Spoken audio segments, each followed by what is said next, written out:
by my attitude that I'm most. New York City, one of the finest cities in the world. With a population of almost 8 million, one of the biggest attractions that New York City has to offer is its numerous museums, most notably the Metropolitan Museum of Art, located on 5th Avenue, also known as Museum Mile. Good morning, Latin class. My name is Brandon Lucic, and we're outside the Metropolitan Museum of Art here in New York City. You and I are going to embark on a journey to uncover the mysteries of Greek and Latin art and sculpture. So take my hand, and together we will walk on this journey. Vámonos!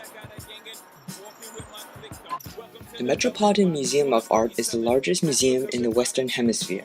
Its collection of 2 million items ranging from antiquity to present, all while circulating certain collections acquired through purchases and gifts. The artwork I chose was the marble statue of a kouros youth, said to be from Attica. The origin is Greek/Attic around 590 BC. The label reads, "This is one of the earliest marble statues of a human figure carved in Attica. The rigid stance, with the left leg forward and the arms at the side, was derived from Egyptian art. The pose provided a clear, simple formula that was used by Greek sculptors throughout the 6th century BC. In this early figure, almost abstract geometric forms predominate, and anatomical details are rendered in beautiful, analogous patterns. The statue marked the grave of a young Athenian aristocrat. The dimensions of the statue are 76 inches in height, 12-inch tall head, 8.9 inches length of face, and a 20.5-inch shoulder width. This statue is classified as a stone sculpture, and the donation is credited to the Fletcher Fund, 1932. This statue immediately caught my eye when I walked into the room. It is located in Gallery 154, right in the middle of the room. The statue seems mostly intact, as there aren't many major cracks or reconstructions done on the statue. In addition, the statue, although stiff and tall, does not have any metal inserts to assist it in standing, as it is perfectly balanced to stand on its own. People ought to stop and take another look at this statue, because everything else in the gallery was pushed to the side, making this statue the magnetic center of this gallery. In addition, the label, when read, feeds the curiosity between the connection of Greece and Egypt during this time period, as the statue was modeled after Egyptian art.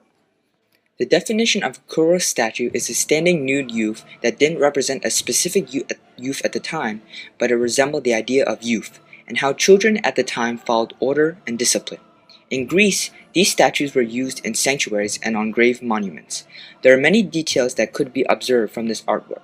One detail is that the statue is lifelike, almost human size, and that all kouroi created have their left leg slightly forward, and their arms rest along the thigh.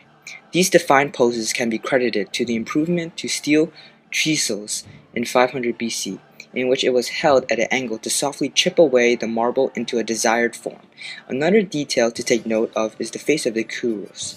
Many kouros have been depicted with a neutral or smiling emotion on the face of the statue.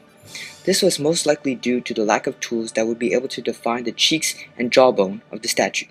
Greek and Roman art should be appreciated for its attentiveness to detail, as well as its undeniable focus on the human body and its relation to nature.